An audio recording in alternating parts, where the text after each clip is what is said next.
There's our recording, and let me just quickly make At your peril. Fran host. Do you see my finger going? It No, feels not so really. strange. Yeah, now we can. Well, welcome everybody to our second last session. And this session is probably also considered to be quite a weighted session. And in terms of emotion, and we don't assume that any of you may not be dealing with a loss and a profound loss. I don't assume that.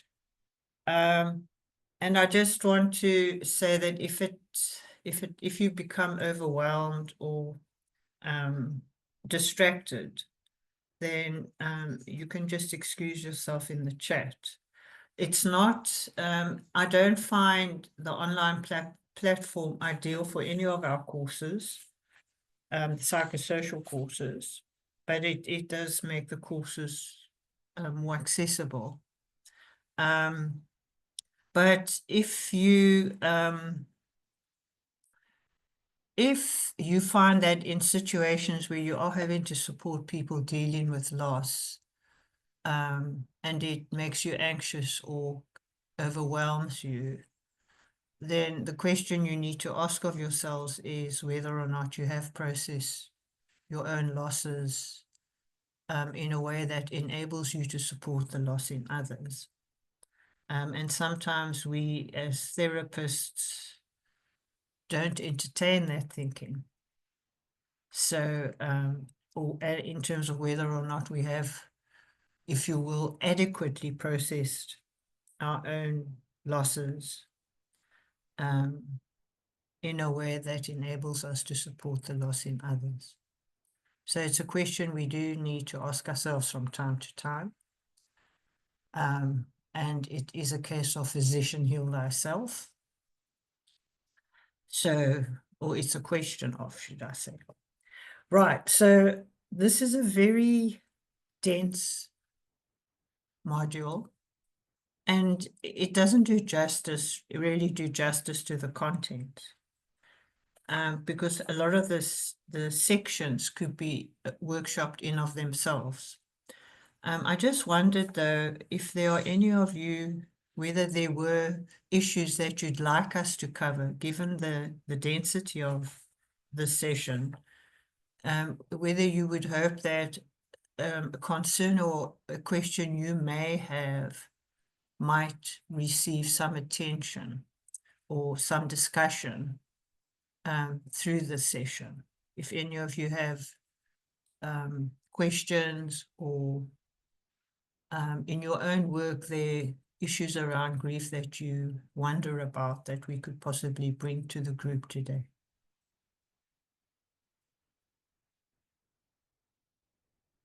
Anybody? Okay.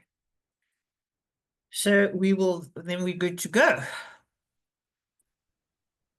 Fran, I'm not sure if this, is applicable, but a question that I have is when people are very scared of dying, like none of us know what it feels like to be at that point where you're about to go. And obviously your normal counseling skills come in to contain that, but just it's quite a scary thought and yes, very unfamiliar territory. I think it is a scary thought. And none of us are experts around at that point. And my position and you might there might be comments from the rest of you, or thoughts, should I say, is to at that point you validate the fear. It is scary. And it's, that with the uncertainty aspect. And then if this person has enough energy and strength at that time, who is there someone that could stand with you in your fear or so look at how you might navigate the fear with that person. It might be in the presence of, or having people around him or her. And sort of get the thinking from him or her, what might be helpful. Because having to deal with fear on your own is possibly worse than, for some people, it's not a one size fits all. Some people might prefer to have to deal with stuff on their own, including fear. But what would help you through this? Do you have thoughts about what would help you through this? I think I mentioned this previously. I supported a woman who she didn't want to die. And all I thought I could do was just to validate that. And then look at how we might support her when she moved there. But if people don't want, I mean, how many of us really want to die? You know, unless there are, I mean, there are people who have deep mental issues or mental illness, and for them dying is a desired outcome for their situation that they're in. But most relatively well people do not want to die or are afraid of dying. So I believe it is a common human fear. But when you're faced with it, it's very different. And this has been philosophical rather than helpful. So what do the rest of you think about this? Any thoughts, should I say? How would you support someone, or what could you offer someone who said that? Nou is julle choop stil. Yes, Karen. I think you've pretty much covered a lot of it, and I've also had an experience of, and it's just trying to find out what that person was really afraid of. What was it Yes. about the dying that actually was really scary to them? Sure. And once you had actually sorted that out, they were actually fine. And you know, you've hit it on the head, in that it's to explore the source of fear, which I didn't mention. And that's again paying attention to the specifics around the fear, because when people say I'm afraid of dying, we nod, but it's to actually explore the fearfulness. What does it look like? And get to the specifics of the fear, which is what we sometimes, it's the same with, it covers across all the emotions. Get to the specifics of that person's understanding of that emotion, rather than agree, but you don't really have a sense of what that specific emotion is to that person. So it's very important to get to the specifics. So it's a good point, Karen. Anybody else? Yes, Nosi.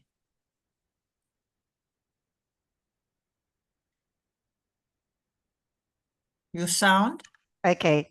All right. Morning, everyone. I'm sorry, I've got fever. My voice is not okay. I must say that I never be in a situation whereby I have to counsel someone who's about to die. But I personally, I was in a situation whereby I was in a situation where I was ready to pass on because of the pain. I think the pain determines your readiness in terms of passing. Okay, just because when I was giving birth to my first child, the pain I was in, I did pray and say, for me to be in this pain, I'd rather go to another side. So the pain makes you ready. I think so, but I never been in a situation whereby I speak to someone who's about to pass on. But we have to be careful. That was your sense. Yes, yeah. But it may not be for somebody else. Yes. So it's not that we shouldn't impose our interpretation of a specific situation. And it may dying look okay for us on people that we may support through it. It's just a word of caution. All right, so let's move on.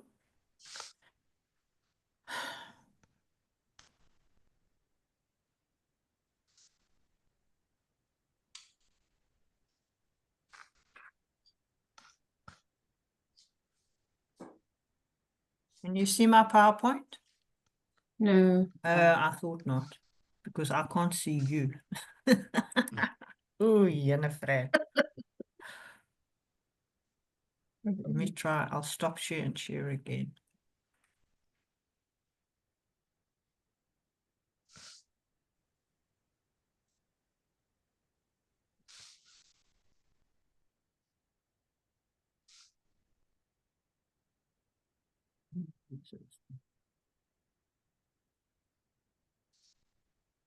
Okay. Yes. Yes. Okay, thank you. All right, so these are all the outcomes. And we'll zoom through them, no pun intended. So I touched on the interpretation of loss at last week's session. And with the loss is always change, ne?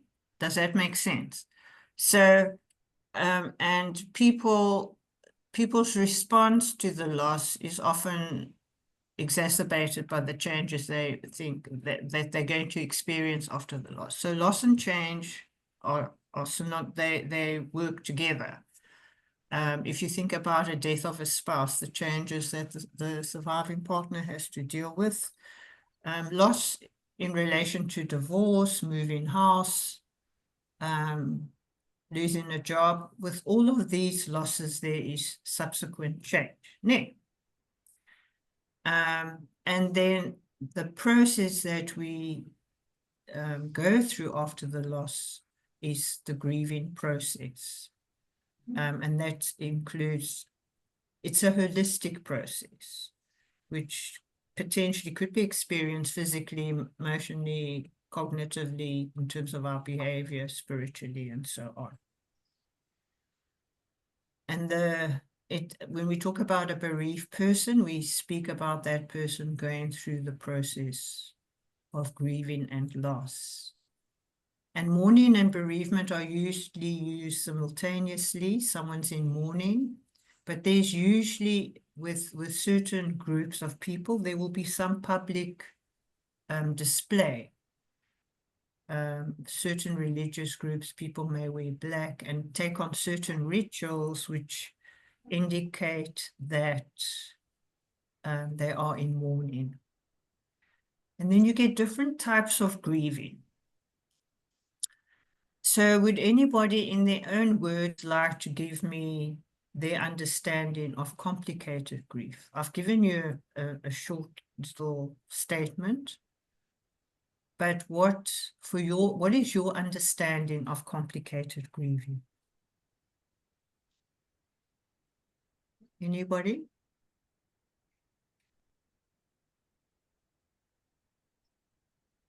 Odette, yes.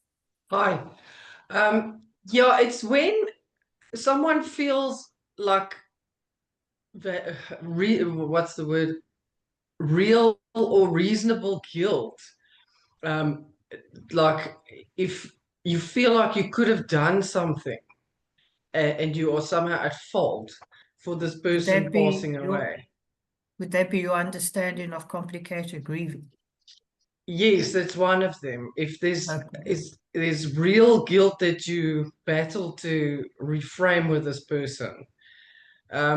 Just a simple one, like if it's a mom with a child and she feels she could have picked up the illness while it was treatable, but she waited too long, or it got too difficult or too complicated to treat because she Okay, waited too long. I'm going to park that comment of yours and not respond. Who was next? Thanks, Odette. Corinne, your hand is up. I think it's when there's a lot of grief, not just that grief, that's just part of it. There's a lot of other grief that's unresolved, and the person's kind of stuck and battling. Sure. So yes, okay. Thank you. And Joanne? I think if after a prolonged period of time, so when you're not in that acute phase or crisis anymore, it's impacting your functioning. So Yes. you're unable to sleep or eat or take care of Yeah. yourself. And it's tricky, but thank you all, because what you've said all potentially could lead to complicated grieving. Okay? It doesn't mean it doesn't necessarily mean that that person is going through a complicated grieving process. And for me, the timing can be tricky. And whose timing are we talking about? Because people may, depending on the type of relationship, people may need quite a good long while to be able to process the loss and seemingly seem to be functioning normally again. My sister died in her 30s. We were both young. I thought I was young then. I was very young then, given how old I am now. But I bumped into someone who, after 10 years after my sister had died, and he said, I thought you were Leonor, who was my sister. And I burst out crying. And it was 10 years after she died. And I thought, no, because I'd really processed it. Well, I thought I processed it full on, my sister's death. And I burst into tears. And I thought, I'm still struggling with this. And then I went and got out all my books on bereavement to check now, what is this? Because I had felt okay about my sister. But it wasn't complicated grieving, thankfully, for me. There's a term, I think it's called STUG, but I can't remember what the initials stand for anymore. But it's something to do with spontaneous reaction. Because after I dealt with the loss of my sister, which was in part, and there was anticipatory grieving because she was very sick for a long period of time. But it still doesn't guarantee that you're not going to feel the loss as acutely as if there wasn't anticipatory grieving. So what is anticipatory grieving? And which families would be likely to be going through a process of anticipatory grieving? Or people, should I say? Corin. Sorry, I keep on putting my hand up. No, it's all right. I love it, and people must talk to me. People that are dying of, say, for instance, to say cancer, they're diagnosed with cancer. Yes. And it's a journey, and the Yes. family and the person that is dying Yes. is going through anticipatory grief.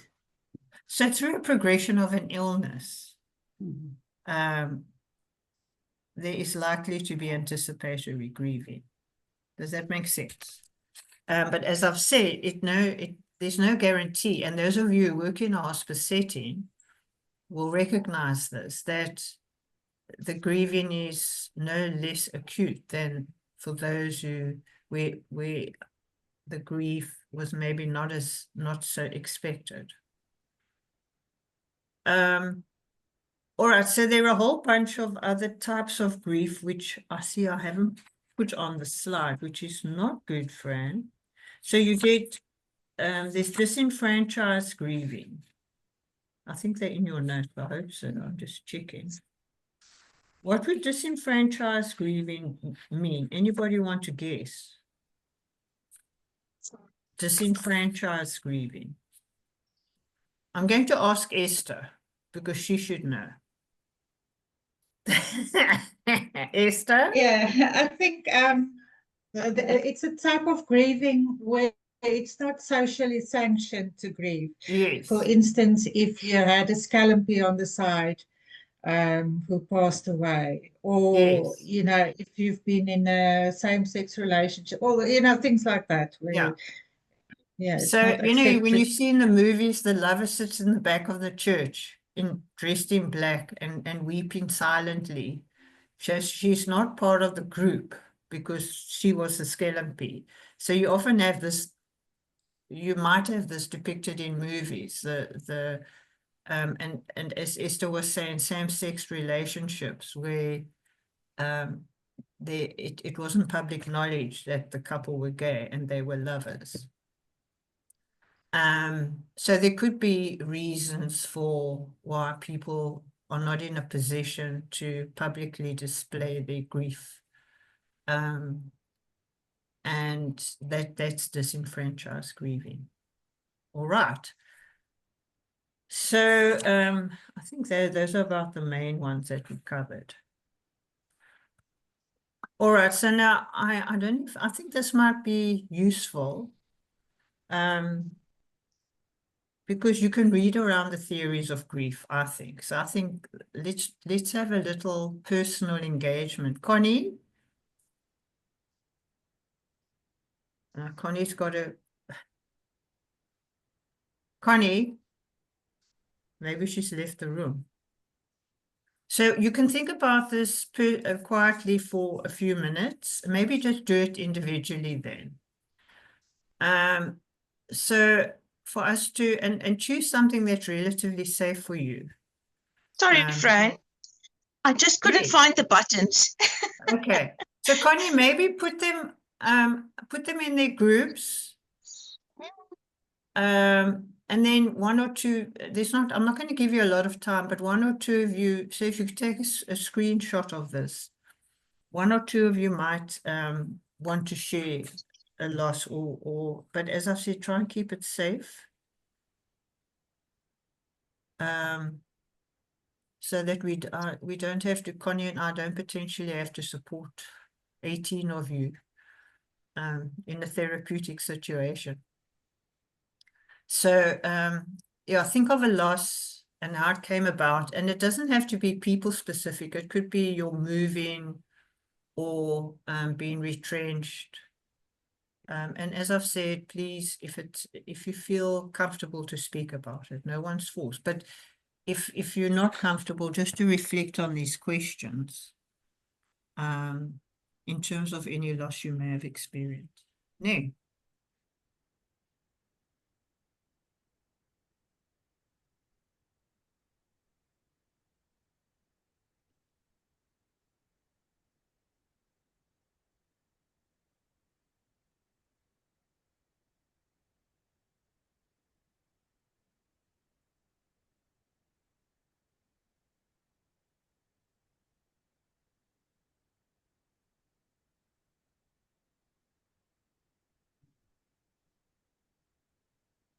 Sure.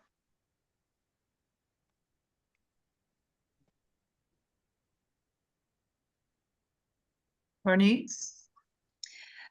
Fran, I Okay, can't no, find that's fine. No, breakout that's fine. groups. It's not, because I think it's going to be too time consuming and we don't have a lot of time. Would any of you like to share based on some of these questions? You don't have to cover them all. Does anybody want to share a story? And anybody? Karen? I'm getting embarrassed now that I keep on putting my hand up. Sorry. No, man. No, man. It's Okay, all right. I can share a loss that I had in 21. It was my daughter's husband. He was killed in a motor vehicle accident, and it was just after COVID had started. Now, she was stuck in London. They were living in a flat, and he was killed in an accident on the way to work. Oh, So dear. for me, that was a really difficult one because I couldn't get to her. There's no ways that because I didn't have a British passport, I couldn't get over to London, and she couldn't get to me at that point. I mean, she had all that stuff to deal with. So for that, it was the emotions of going through that and just that being absolutely petrified of her not being able to cope on her own. You know, Yeah. that horrible story that you see in movies when the policeman knocks at the door and are you so and so? Yes. Are you married to so and so? Yes. And then about 4 months later, she managed to, through a lot of emails and whatnot to get his ashes and everything because there was an inquest held and to get him back here. She came to South Africa with the ashes. So that was also a huge emotional thing. And I think with Of your course. child, you just want to take it away. Yes. So I found for me, I was actually putting everything on hold. Yes. But I was blessed to have her with me for the rest of the year. So we managed to work through a lot of things Yes. together, and she was able to spend time with us while it was locked down. Sure. And then I've actually watched her over the years. It took her 4 years to actually start to find that joy in life again. Mm. And only then could I start to feel a little bit better. Sure. And then it was right up until she decided to let go of his ashes. Mm. So it really was, and it says at the bottom there what helped you get through this experience, what was gained. Yes. But also the doing the ashes, allowing her space to go and sit on the beach with candles and whatnot, and getting rid of the letting the ashes go, sit and have Yes. coffee and just remember him. Yes. And how it has changed, it has definitely changed the way I think of things and the way I see things. And to feel grateful for the time that I had with it, my son-in-law, because he was like a child to me. They'd been together Yes. for 20 years, and he'd lived in our house, and Sure. so it just changed your perspective in life. Sure. You're Sure. grateful for the little things now. Sure. Yeah. And I mean the resources would, if any. Sorry, I'm hitting a blank. Yeah, no, it's okay, Karen. I'm Okay. sorry, my dog's scratching at the door and he's going to keep on scratching. I've just got to let him in.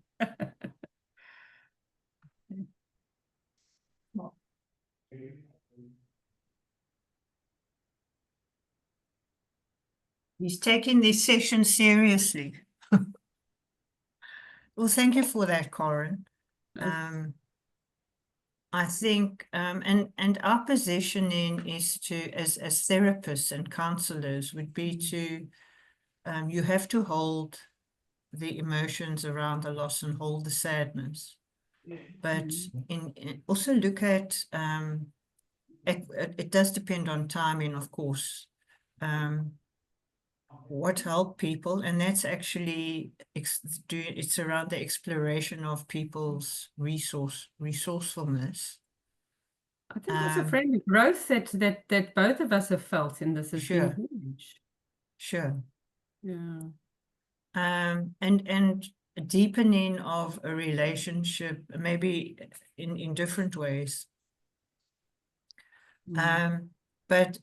But our job or our role would be to particularly to focus on the last three, but when the timing was appropriate, of course. Okay, anybody else? Thank you, Karen. All right, so we've it's for you to think about, but I'm not going to stop here because I think we have touched on some of these losses previously. Now, of course, importantly, theories and models of grief do form the basis of our approach and understanding to bereavement support. And we do cite a few approaches in your notes. And of course, Kubler-Ross was well known for her stages, the efficacy of which has been questioned often, because people are often seduced or tempted into pushing or categorizing their clients' experiences within a stage or phase, and often obscuring the individual experience for that person, because your intention is to recognize a stage or a phase. He or she's bargaining now. That's normal.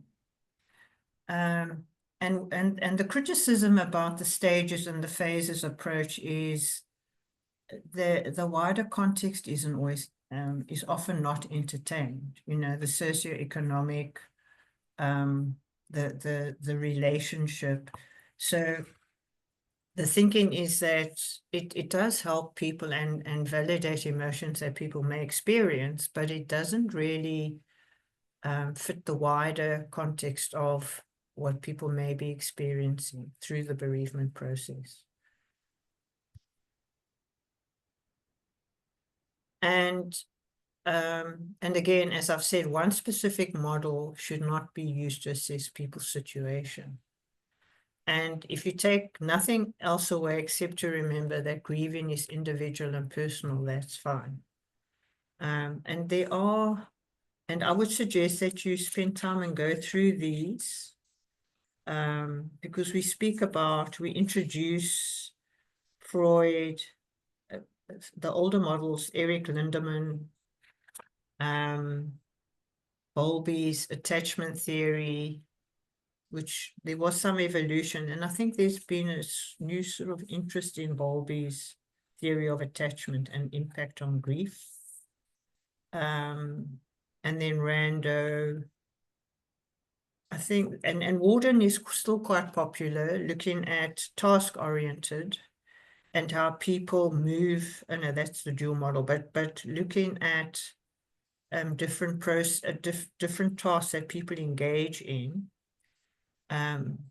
accepting the reality of the loss, working through the pain of grief. Is grief, yeah, people talk about grief work. It's a curious concept. If it's a normal process, is there work attached? I'm just asking. To adjust to an environment where the deceased is missing. This is part of the tasks. And we emotionally relocate the deceased and move on. So do you think that's possible to reposition that person and move on? How do you see that last statement? Emotionally relocate the deceased and move on with life. What would your interpretation of that statement be? I just want you to think a little bit. What would that mean to you?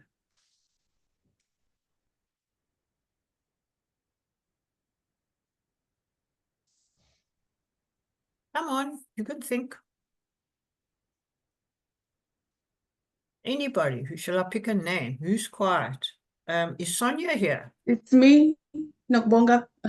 Oh yes, Noku, come, you tell me. What does that mean to you? It's able to accept the loss and able to move on. You know. All right. So that's your understanding of that question? Sorry? Of that statement, should I say? Thank you. Yes. Look, Sonia? Yes. How would you interpret it? Let's repeat the statement. Waar was jy? To emotionally relocate the deceased, emotionally relocate them and move on. That would be one of his tasks, the last task of Warden, who's a theorist. Supposed to have processed the loss to such an extent that you are able to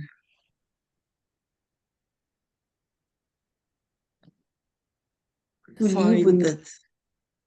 Yeah, meaning again. Yeah, because, you know, you've got a narrative therapeutic approach would question, can one really move on without the person or the presence of the person? And what does relocation mean? So I'm asking, I'm not giving you answers, because we do these sort of statements fit with our reality of moving on and relocating that person. Odette, yes. Why, yes. Okay, for me, that statement means two things. Okay, so to relocate the person for me in the physical is that ritual where you bury them or you scatter the ashes, Sure. or you just, even if they buried or the ashes have been Sure. placed somewhere, you maybe even have a space in your home where you have like a little photo of them or something. So it's a physical place where Yes. you visit this person, but then also emotionally or spiritually, I would think of past loved ones as being in heaven, where all different cultures or religions have a place where the afterlife, where the people are. And I think we all would relocate them to the good place, if that makes sense in your mind. They're all in heaven. Okay, that's what I understand. of it. Okay. Yeah. So my thinking is we need to again pay attention to people's individual meaning making of the loss, and not be, as I've said, seduced or tempted into plucking on a phase which maybe doesn't fit with where they are. So it's just cool. It's just to be cautious. And that's why I push the pause button and ask you to think, because we have to think about it in terms of, because for most of us, interestingly, I attended a very challenging presentation put forward by a grief theorist who said most of us as therapists or counselors are thinkers rather than feelers. How's that? We tend to think more than we feel. We're driven by our thinking rather than what we feel, which is an interesting point. And I'm inclined to support it. So if you look at, which is an interesting model, the dual process model, it's in your notes. I don't think I've got a picture of it, damn it. No, I don't. But you've got it in your notes, and it's a much better picture than what I could have put together. So people would oscillate or move between the two, the losses versus the rest. So there's loss oriented, he speaks about, and then the restoration, the recovery oriented position. So the losses attending to the grief work, the losses, the intrusiveness of emotions, and having to deal with the loss on all levels, physically, emotionally, our thinking, spiritually, versus, or we might even deny or avoid it as part of our dealing with it, right? Versus the restoration period, recovery, moving on, if you like. It's dealing with life without the person, attending, managing the changes, doing new things, paying attention to your relationships, maybe in a way that you never used to before because that person was always with you. Or keep on denying or avoiding what's really happened. So these, and people move between both these, the loss-oriented and the restoration-oriented. It's moving between them until when there's the restorative tends to be more dominant as time, with time. So that's the dual model process, but that you actually support both. And at some point it will move more strongly towards the restoration, and people are able to resume most aspects of their life, sort of normally, if you will. And then there are other approaches. I found the narrative therapeutic approach very useful, in that you move on with that person, not with the physical person, but you move on with him. You move on with that person, but relocating that person in a sense, because he or she's no longer with you physically, but that you take him or her with you. So I had a man who, and regret was mentioned, and guilt. So and interestingly, if I might do the gender thing, men speak a lot about guilt and regret of what they didn't do or could have done or should have done. And he was saying he had to work while his wife was ill. And he said what he really regrets that he wasn't able to spend more time with her while she was so ill. So I brought her back in the room and I said to him, if Esther was sitting, sorry, Esther, her name was Esther. If Esther was sitting with me right now, what might she be saying to you to convey her appreciation to you of your care? And he thought, and he said, she said to me before she really got sick, please do not put me in frail care. I want to die at home. So he arranged with his daughters, all of whom were young adults. They did a roster of care. And she said she would say to me, thank you that you didn't put me into an institution for my care. Yeah, and we got that right, he says. And it was a very powerful conversation. And because people tend to focus on what, again, it's not just with grieving, but people tend to focus on what is absent. And our role as counselors or therapists is to remind them of the things that were actually present and what they did, which then stands against the presence of regret and guilt. Because guilt is a normal emotion through the period of loss. It's one of the many. All right, so just shout at me if I'm talking nonsense or babbling on, because I might be doing that. So these are some of the responses, general responses, but I think they're fading and there's less of these ideas. And depending on your level of comfort with talking about these topics, some of your friends or people outside of a therapeutic context might not be comfortable. So, you know, the notion that grief is depressing and it should be avoided, distracting people from their loss, and sort of, let's talk about something else. This is really depressing. And as I've said, the prescribed and predictable steps, which we should tread cautiously around. And there's a time frame for grieving with a fixed and definite endpoint. It's personal and individual, and people will take as long as they need to take. Right, so these are we look at grieving holistically, as I've said. And there are a lot of physical, because we embody grief. It's not just a head thing or a heart thing, we embody it. And what is quite powerful is when you support people, is to ask them where they feel the loss. If they were to relocate the loss in their bodies, where might it be? Stomach, heart, chest. It's not a bad question to explore. Where do you feel the loss in your body? Because we embody grief. So these are some of the physicalities.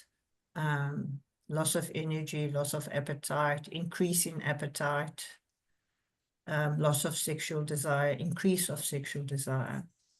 And it's also a taboo topic when with the loss of a partner. Do we talk about dealing with sex? Because very often men will get into many relationships by way of comfort. And are we comfortable to speak it? And then, of course, the emotional aspects, guilt, anger, anxiety. And it's also, it's an important note, and we don't have time to get into it, is whether or not the death was traumatic. Traumatic in a sense that a person could have taken their lives.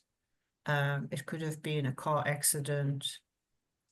or a bad accident, which is also then laced with trauma. And so your approach to that person would be very different from a normal, so-called normal death after an illness, or where the death was expected. And it's important that we are aware of that, and we have the skills to deal with the trauma-linked deaths, or if there's been a history of trauma.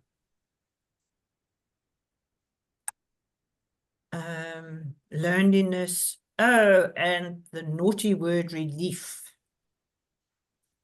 Have any of you experienced relief in your clients after a death?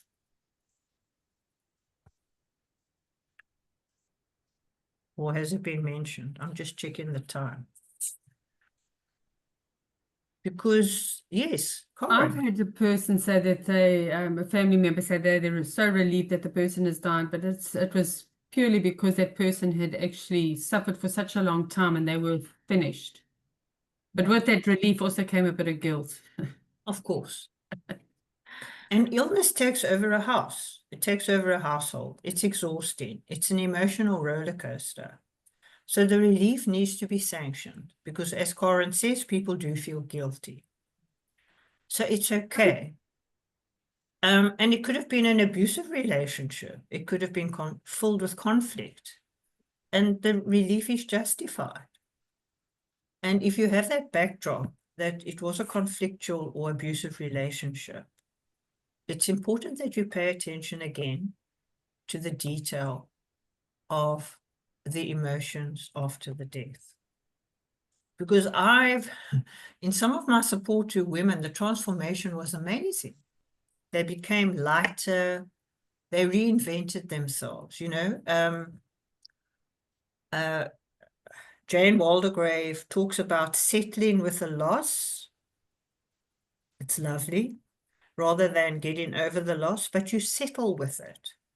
And part of that settling is working out a new way of being. So you become your identity, whether you lose a child, a sibling, or a spouse, a partner, a father, mother, you've got to reframe your identity in settling. So it's present continuous settling. Ne?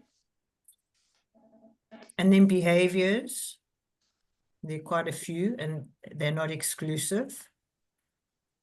And these link to Kubler-Ross's some of her emotions, as does the anger, but it's within the context of holistic symptoms, not just emotions.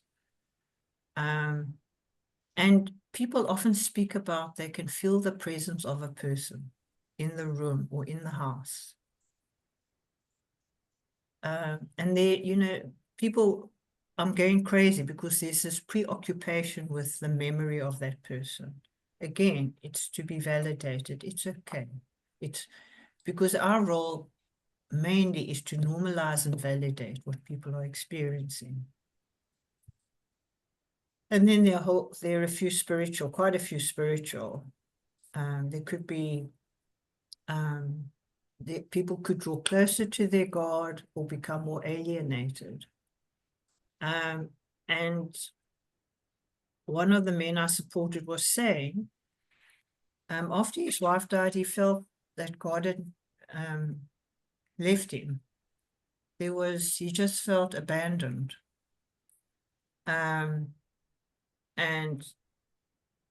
there wasn't the closeness he had experienced while his wife was alive. And then we went on we went on with the conversation. And he said, while my wife was sick, we had a lot of visitors from the church.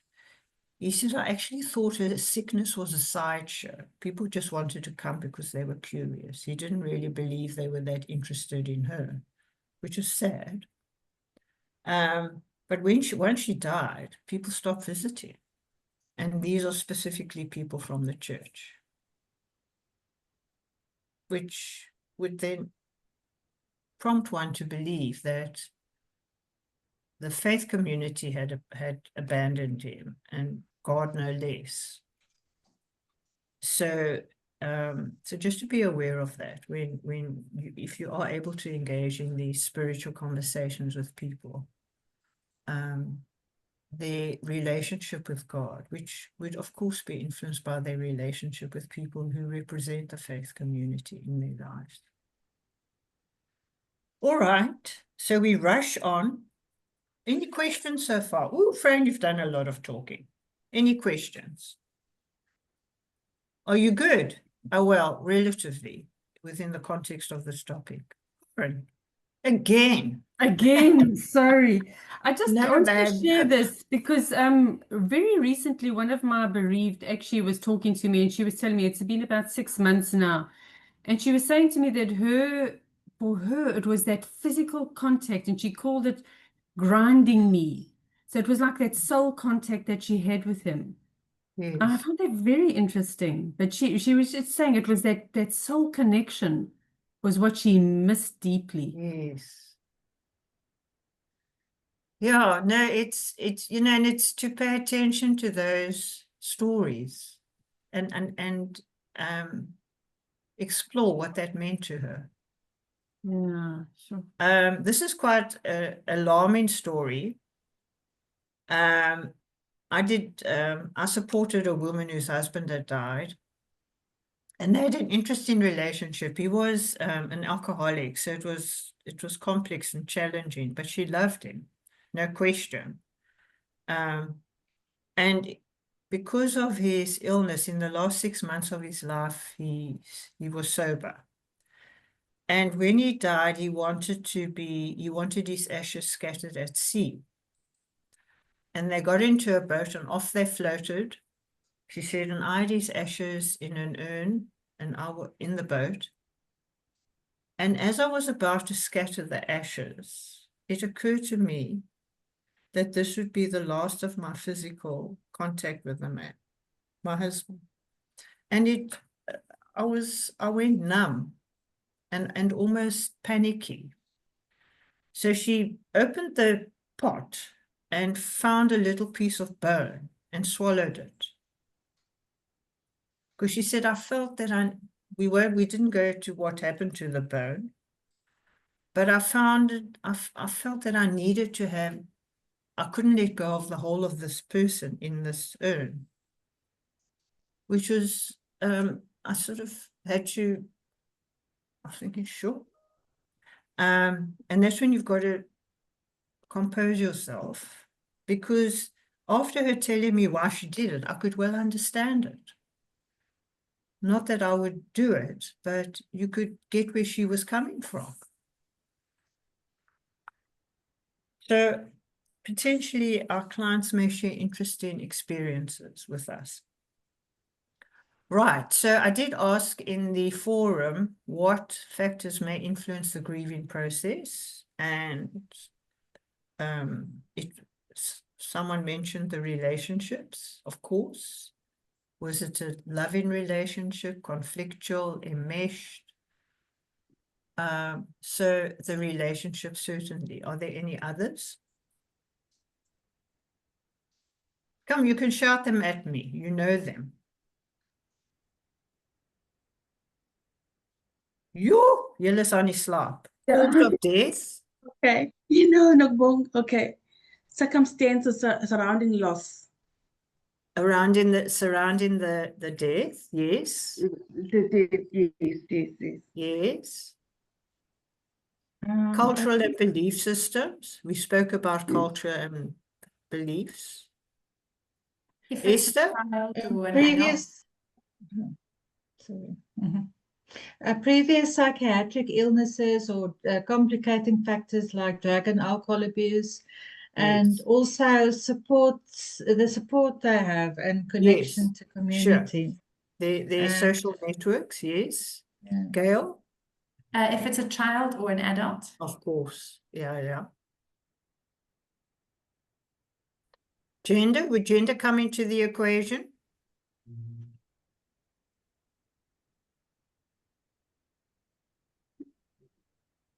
Would it be, would you navigate? Yes. Who said Sometimes yes? me, Yeah, Odette, hi. it may. Sometimes it does have a influence. Women tend to have more support, or Yes, we people do. tend to want to support the woman more, where the men are kind of like left on their own. And the fact that a lot of men don't like to talk also Yeah. makes it sometimes difficult. You know, one should be cautious not to generalize, but that has been my experience. It takes much longer to get men to speak, which in part is due to their socializing. I would spend an hour, because I did a research on bereavement support with men, and we would talk about all manner of what I thought was unimportant stuff. But now we're building a relationship, so I was very aware of letting the unimportant stuff come through, like the diet of the cat or the work. I went through a tour of a man's workshop, and he showed me all his tools, and I don't care, but I went through the tools with him, and cars and work. And maybe I got 5 minutes of what I thought was real conversation in terms of my being there. And we do the chit chat for a good long while. And then I sort of think, oh, well, we're not going to move beyond this, so I'll go. And then, you know, you try and coax a bit of conversation around the issues. And I remember once we had the chit chat about the diet of the cat. And I was thinking, oh man, I'm very fond of animals, but this was pushing it. So we're walking out and we get to the garden gate, and he says, I really miss my wife. And we had a conversation at the garden gate for about half an hour. So patience. And I found it, the relationship building with men took a bit longer. Cause of death and stigma. Would someone like to explain that?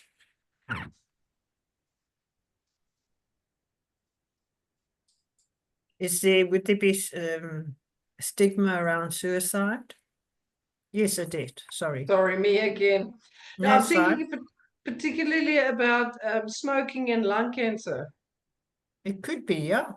Like Yeah. people would say, but it's your fault, you know, like Yeah, a bit of lifestyle a, related. yes. Yeah, sure. I think yes. maybe like you said, with suicide and also HIV. Yes. Anybody else? Okay. Yeah, I think Esther mentioned that. The relationship, yes. Death of a child, yeah. Multiple losses. When you have these traumatic deaths and say 4 or 5 people are killed at once in a car accident. Corin? No, it's fine. We had I may have told you the story. We had a dreadful thing, and she was referred to us. A woman was driving her 4 children to school. And the sun was rising, so the visibility wasn't that great. And she was at a 4-way stop street and didn't see the oncoming truck, who went into her and killed all her 4 children, and she survived. And the youngest was 2, and the eldest was senior primary. And it was complicated, traumatic. And I referred her because I just didn't think I had the capacity and the skill to cope with what she was dealing with. And their marriage didn't last. And for over a year, she refused to allow anyone into the children's rooms to touch or clean their rooms because she wanted to keep the memory of their smells, each child. And it was really complicated, understandably. Wow. And not long after, I think it was about a year or so after her children had died, she then proceeded to adopt 2 children. She said which because we were in touch, but I felt she needed to see a psychiatrist because she went into a deep depression, which we couldn't work with until it had been addressed with medication. And there were 2 of us who co-counseled her. And she said she really felt alone because her husband didn't want to discuss it. He didn't see the point. So the marriage collapsed in a way. And she went on to adopt 2 children, she said, which was a huge part of her healing. I was worried because I thought there might be a projection of what she of her own children, but it was thought she was doing much better after she adopted these children. And that's been mentioned. Yeah, so the multiple losses and losses within a short period of time, which you may encounter. For example, a daughter losing her father, and we had that a youngish woman. I'd supported the parents, and I also gave her a bit of bereavement support when dealing with the loss of a father. She was about 6 months pregnant and lost her baby. So she had two profound losses in a period of about 6 months. So this could be what you may encounter as well. So the surviving spouse may have dementia, and it's finding ways of communicating the death of a spouse if the surviving spouse has a psychiatric illness or with dementia. And with people living longer, it's becoming more common that we may have to communicate to a spouse who's got dementia. Any others? Okay. So there is a bereavement assessment, and you've got this in your notes. And these questions are not clear-cut. I mean, what is normal grieving? But all I can say is just don't jump into looking at pathology, because we tend to be tempted into wanting to pathologize grief, which could be perfectly normal grieving. And there's quite a comprehensive list in your notes about what we might need to look out for.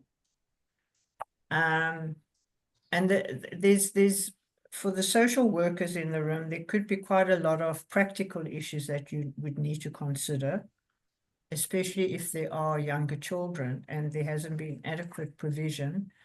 So it's very important when you talk about advanced care planning that if there are younger children, I didn't touch on that last week, but look at your notes on advanced care planning, which will also come into your portfolio of evidence. Nice hint, Fran, because the needs of the children would have to be considered in the portfolio that you are doing. And these are important questions in relation to your case study, the second bullet. Is the amount of sadness appropriate? It's a tricky question, but it's something you could explore. Is there a previous psychiatric history? Is spiritual help required, or is there an do we need to explore his or her spiritual connections? Are they being used as a possible resource by way of encouragement, support from the faith community?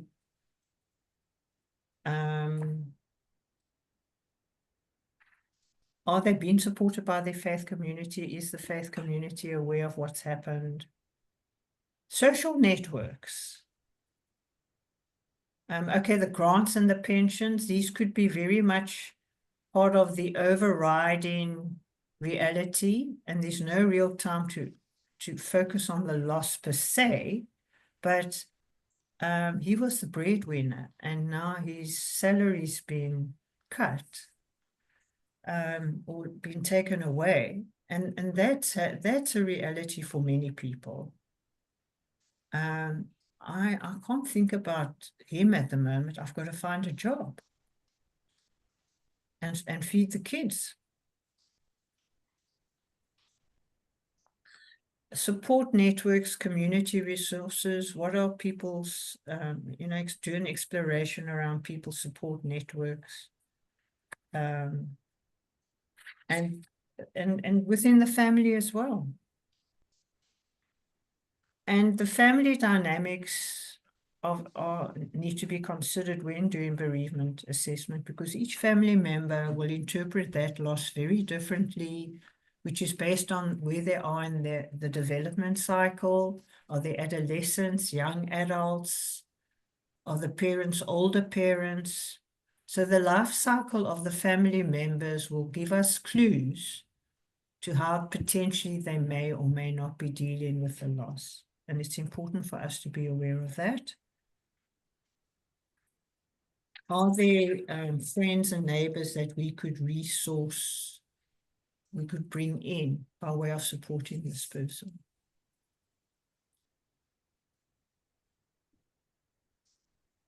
So back to your counseling skills. And there are no cut and dried fixes. I'm sorry. But we go back to the counseling basics. Be warm, gentle, and respectful. Okay, we're fine. Pay attention to detail. I've mentioned this a few times. So when people are angry, tell me about your anger.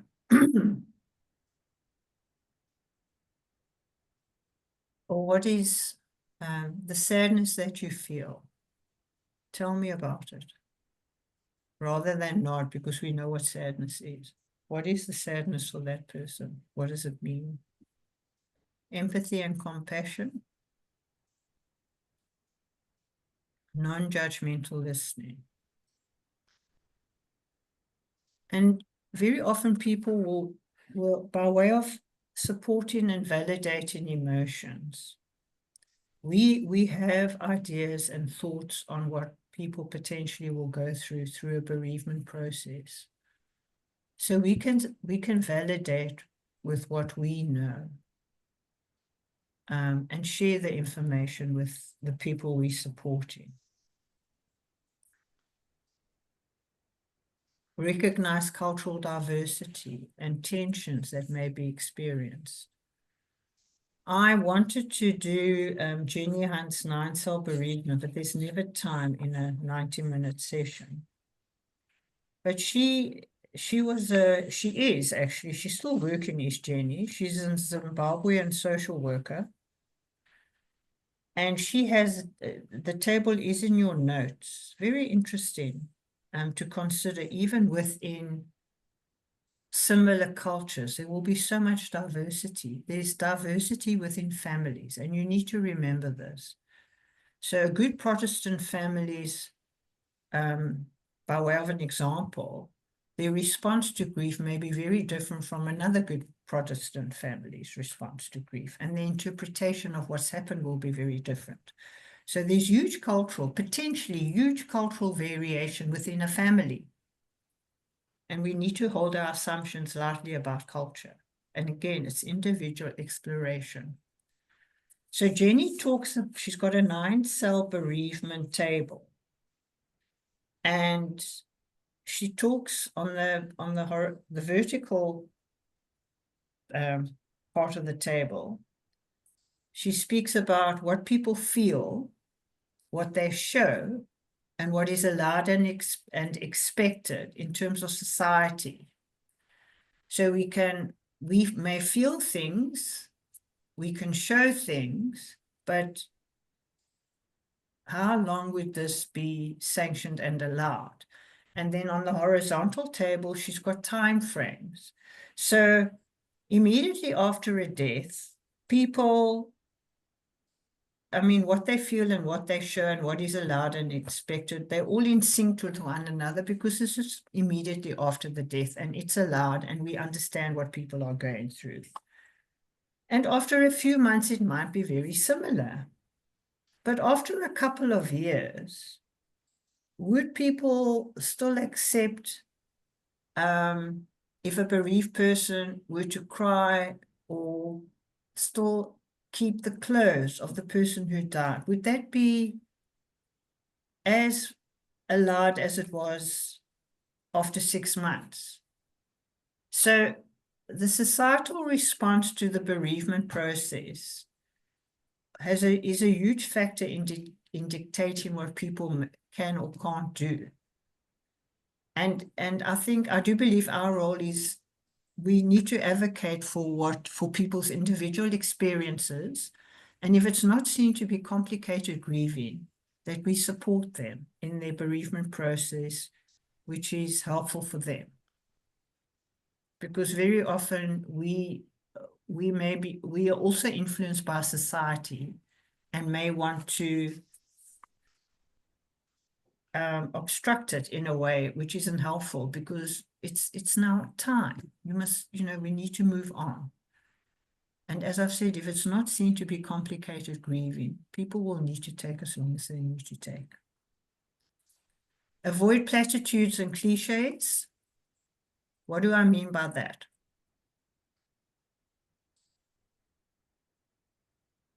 What do people say when someone has died? Come, you've heard them. What is said when someone dies or at funerals? Gail. I know how you feel. Yeah.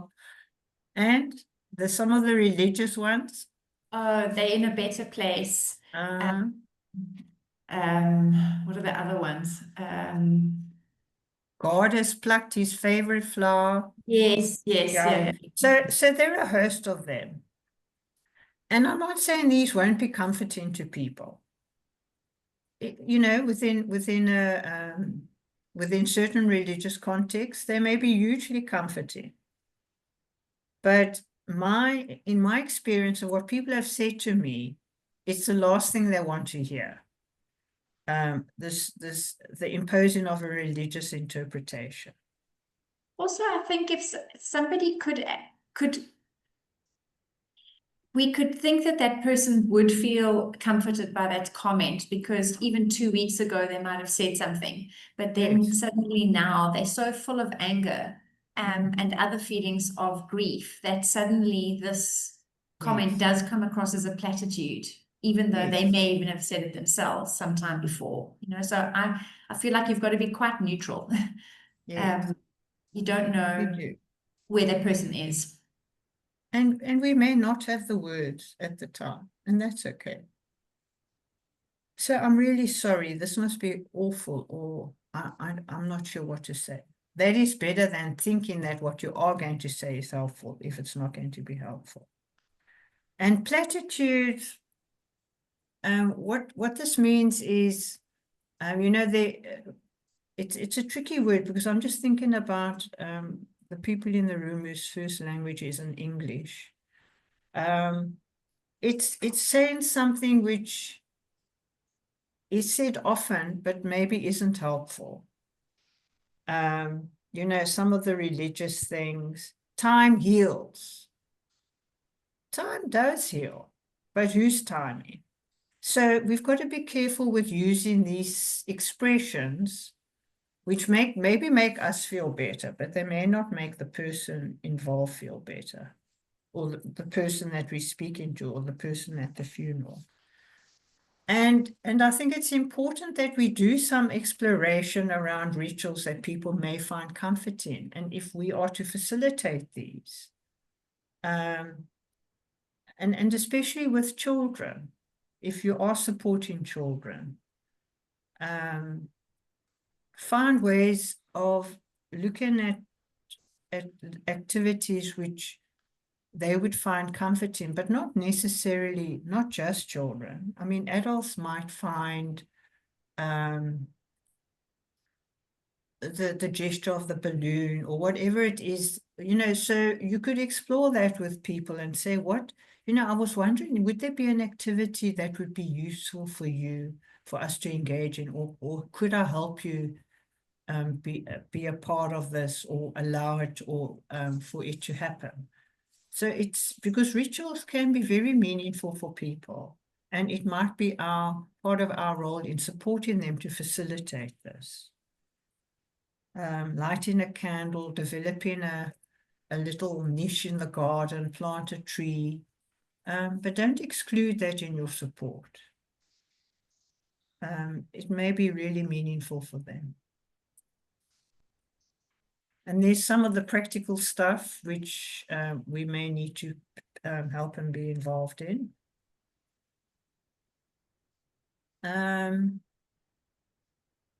Yeah, but it's not our sole role, just saying, but we can facilitate linkages to the more practical support. So again, if you go back to contracting with clients, it would no less apply in a bereavement support setup.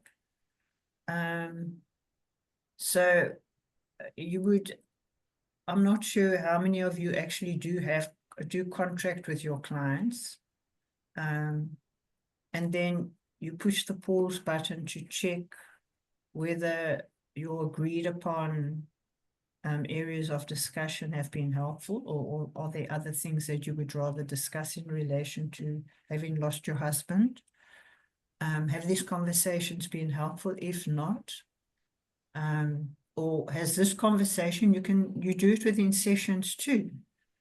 Are there other areas you would prefer for us to focus on?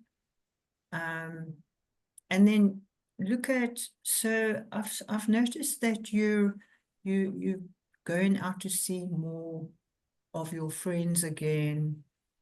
And are you and what has this been like for you? So some tentative, depending on your client's readiness to look at what their future holds without the presence of that loved one in their life. And there are some notes in your books as well.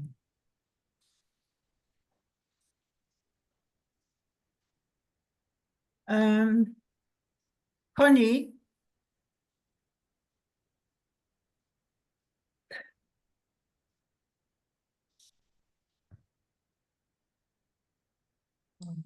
Yes, Fran. I don't know, did you look at the video I sent you? Yes, it's lovely. I'm just gonna, because I made you host, Yes.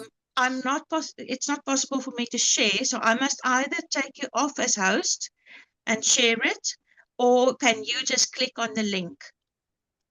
I could try. Okay, if it doesn't work, then we'll do it the other way Yeah, around. because I think it's quite a powerful clip to share. Nee. It's beautiful. Right. Ons maak so. And you can think of any questions you may have. Let's see if I can get this right. Pray for me.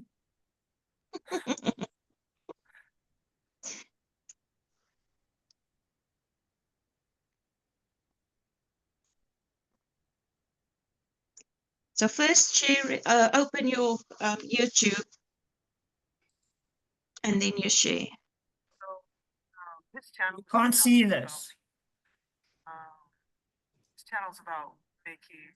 No, but then just press share on Zoom. So I don't usually tell that much about myself.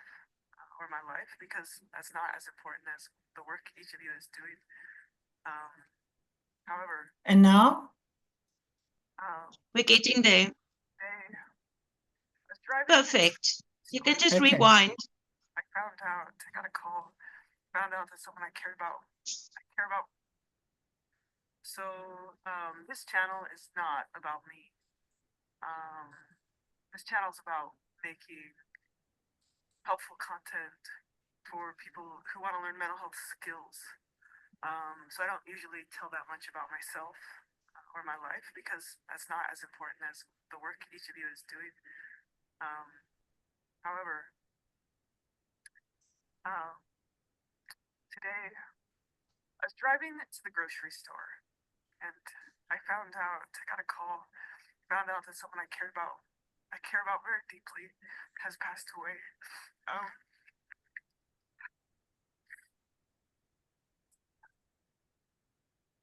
He died of brain cancer. He's a wonderful man. And, you know, I'm full of emotion right now. And most of the videos that I make are like very neatly written, very carefully prepared in like a very structured setting. And I do that because I want to make them really condensed, really concise, really clear and easy to access. But I want you guys to know, I also have tons of emotions and I'm full of emotion. And right now I'm really sad. And it's really intense for me. Just because I'm, striving for mental health doesn't mean I don't feel lots of feelings. I actually think I feel them better than ever. I think I feel feelings really intensely, and I think that's a beautiful thing. And I just want to say that. Well, ugly cried camera for a minute. Because it's okay.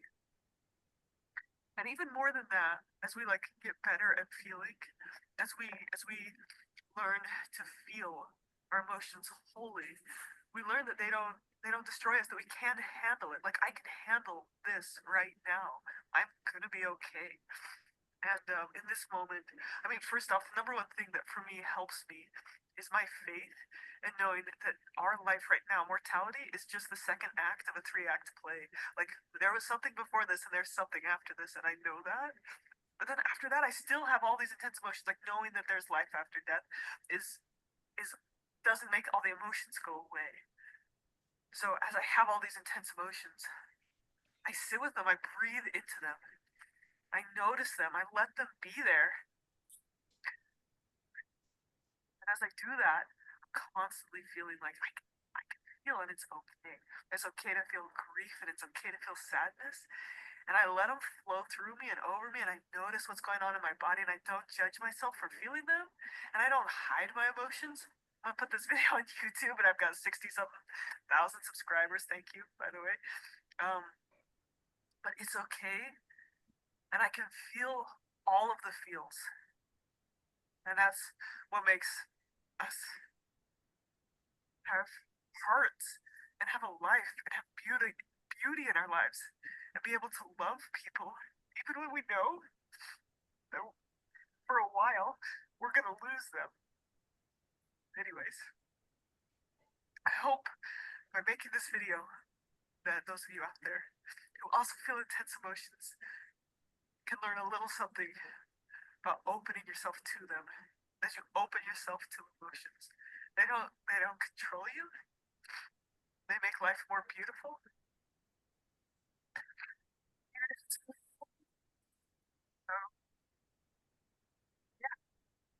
So when you're feeling super intense emotions, here's what I do when I'm feeling super intense emotions. First off, I was driving, I parked, I pulled the car over, kids are listening to some music in a van over in the parking lot. Sitting on the ground, I'm breathing, I'm noticing what I'm feeling.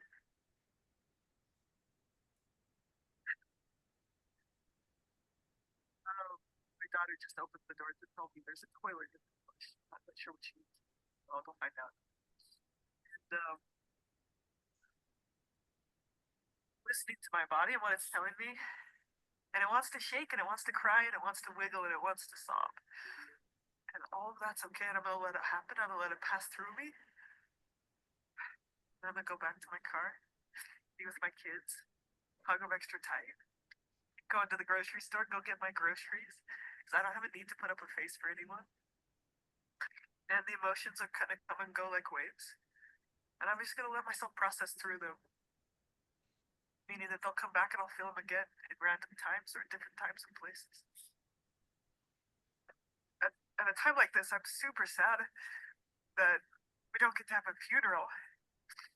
I'm super sad that we don't get to hug and rejoice about this man's life. And hold each other and celebrate and cry together. But I suppose we'll get that time. We'll have one of those moments. And that's also like part of the process, right? The emotion process. Anyways. That's how I deal with strong emotions. I let them move through me. I listen to them. And I feel them intensely. Sometimes I mess up. That's okay too. Woo! But this isn't how I was 15 years ago. I would have wanted to shut down and lay in bed and never get out. But instead, these difficult emotions with a lot of peace. And I can still smile, and I can still laugh, and I can still cry, and I can still. It's all gonna be okay. All gonna be okay. Hard things too. Feel hard emotions too. And I hope someone can get something out of this video, because I don't normally ugly cry in public. Anyways, sending out love. Love and light. Thanks for watching. Take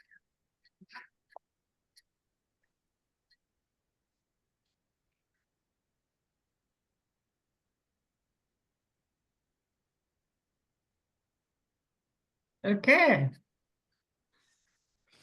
Well, it might not have been easy for some of you to watch, but Hi guys, Emma here. Just wanted to let you know that this video is one segment from my much more in-depth course on coping skills and self-care. The course is on udemy.com and there's a link in the description with a coupon code where you can get a massive discount. let me So just if you want to learn more coping skills,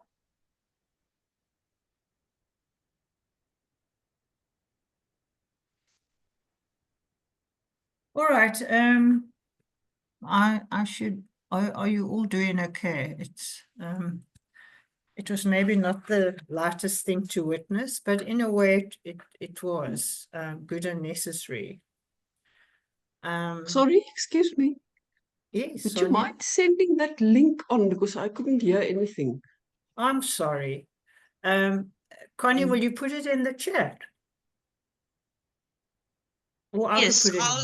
I'll rather put it on Abami under this Okay. module. Then we All have right. it. Okay, thanks. Thank you. Yeah, because I think it also it reminds us how we ought to be. It sanctions how we need to process things too. Well, especially how we as therapists and counselors need to process or should process. Jeanette?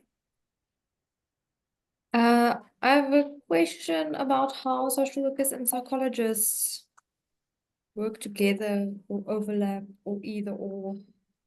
And I know we're over Yeah. time, so maybe we need to take it Yeah, offline or do the bring next it to session. we can talk about it next week because it is messy. But bring it next week. Okay. We can look at it or talk about it. Any other questions or comments? Yes, Noku. Yeah, sorry, regarding this video, do you think was it right for that person to phone her while she was at the grocery shop? What was your question? Bad news? Sorry? No, I'm just asking if. No, can you hear me? Yes. What Oh, what okay, was can you your hear me now? question? Oh, okay, sorry. No, I'm just asking. for her to receive such bad news while she was at a grocery shop? You know, it's Because it isn't. you know, it can happen at any point, Noku. We can't plan when people are going to call us. You know, we could receive news at any point, bad news. So it's out of our control. She just happened to be driving to the grocery store, and the person who called her may not have known that. So it's the timing. Very often we have no control over. But does then, that answer your question? But then I think it was wrong because the person was supposed to check if the environment is conducive enough for her to receive such bad news. Oh, they could. You know, the communication. I'm sure they could. Yeah. Yeah. But we don't, you know, we don't know why or what the whole situation was. So, but it's a good point. Yeah. Thank you. Thanks. I know we're over time, but are there any other comments or questions?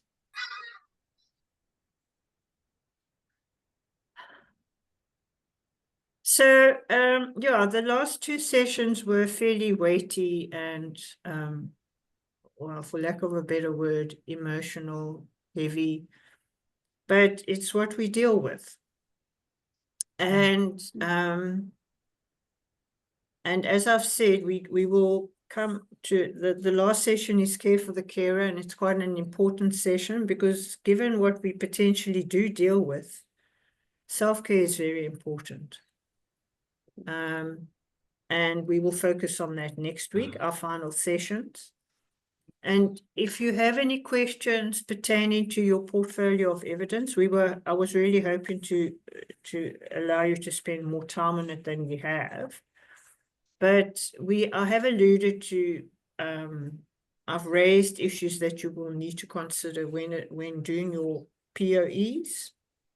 So, and hopefully you would have paid attention to them. I wish you all a very good week. Look after yourselves. The sun is shining in the Western Cape. So I would suggest that those of you who are able to go out and soak up the sun for a few minutes with a cup much needed beverage after the session and do a bit of gratitude. Have a good week until next time. Thank you. Thank you. Bye now. Bye. Thank you, friends. Thank you, Pam. Bye.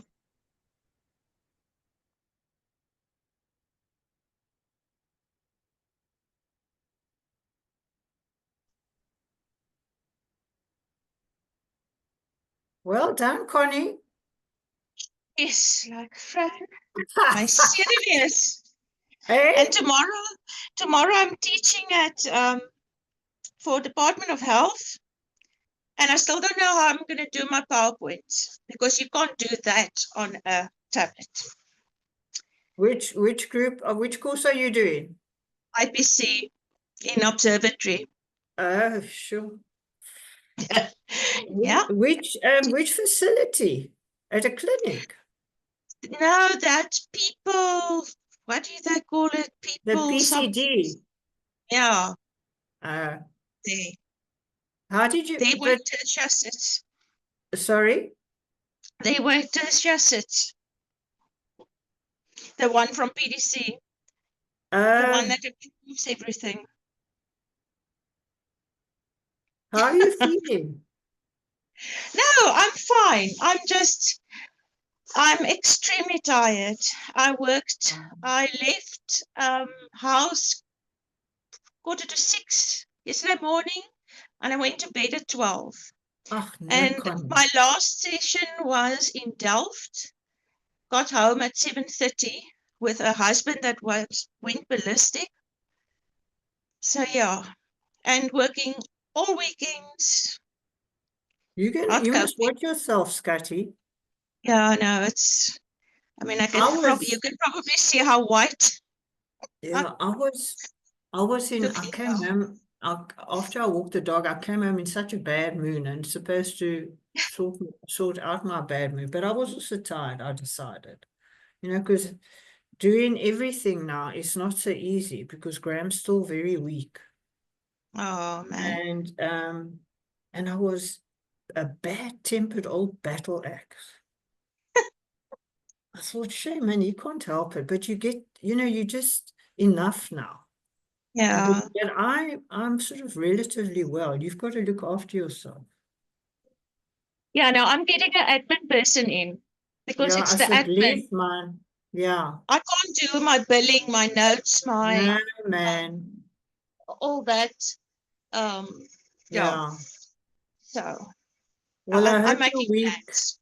Yeah. No, you have to, man. Sure. Okay, my stactor. Yeah, but it was a lovely session. I Right. thought so. Yeah. Yeah. I thought so. I bully a bit with the thinking because they can think. I mean, they can't just accept all the stuff at face value. So I thought, nee, ek gaan 'n bietjie boelie vandag. No, it's good. Yeah, it's good. Yeah, yeah. They're professional people. Yeah, no, exactly. So I hope you've And got we some. set them loose in the community, so Yeah, they exactly. better own up. But how about the question of what's a duo there with the psychologist versus the social worker? Yeah, that's obviously Cape Nature. Yeah. She's got a psychologist there. Yeah. Yeah. Well, So I mean, always say they do therapy. We don't do therapy. Yeah. We do counseling. But I think we can potentially do counseling at a master's level, therapy. I believe I can. Because I did a therapeutic master's. Yeah. So you But can. I mean, how about the little one I call a snotkop I had in my IPC group, who I think has a 2-year counseling course and decided we were the systemic people and she was now the. I thought, Yes. yeah. Anyway, what are the degrees these counselors have who work for the Department of Health? Oh, it varies, and that is my problem. Yes. Because it's just like the caregivers. Some of them have 2-week training and some of them 6 months. And it's the same with the counselors. You don't know. Yeah. What they know. You know, because I'm still waiting for her she was supposed to organize 15 people to do the psychosocial course, which didn't materialize. I'm not sorry, because I'm reaching the light at the end of the policies and procedure tunnel. Oh. So I just want to finish it. And then I can put it to bed, because the next time it will happen when I'm not doing policies and procedures. But I want to, you know, I'm setting the tone as my legacy to this organization. And it's needed. Yeah. Okay, Scatterball. I look after yourself. Your life is far too hectic. Yeah, and take care of yourself as well. And don't kill your husband. No, he's shame. He's okay. You don't want to have a relapse, though, Connie. Yeah, no, I know. I know. You know all these things, man. I know. Okay. We all know we know. Yeah, we know, eh? Have a Yeah. good week, Connie. Thank you. You And thanks too. for the support in tenure in challenging circumstances. Oh. What can one do? You just What have to can sort one it do? out. I'm telling you, you're going to be a techno-psychosocial person of note. I did, yeah, maybe someday. Not there yet. Bye now. Bye.